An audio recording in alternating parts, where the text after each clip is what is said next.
እንግዲህ ረመዳን በጣም ጥሩ ፍርሳ ሰሚና ጋሊያ ጅደን ውድ ምርጥ ኦፖርቹኒቲ ነው ብያምናለሁ እኔ ረመዳን። ለምን አላህም እንደዛ ነው ያለው ወላሂ አያም ማዕዱዳት በእነዚህ በተቆጠሩ ቀናት የአመት ቻርጅ ነው። ሰውየው ወሩን ይመስላል ይባላል።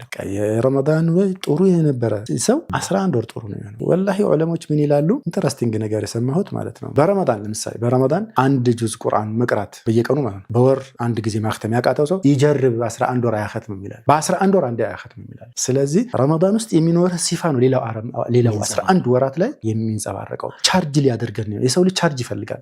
ከሰላት ቻርጅ ያደርገናል። ጁምዓ ከጁምዓ እስከ ጁምዓ ቻርጅ ያደርገናል። ሐጅ እድሜ ልክ ቻርጅ ይሰጠናል። ረመዳን እስከ ረመዳን የአመት ቻርጅ ይሰጠናል። አላህ እንደዚህ ያደረገ ነው። በቃ የሰው ልጅ ضعፍ አልበሸሪ موجود አይደል?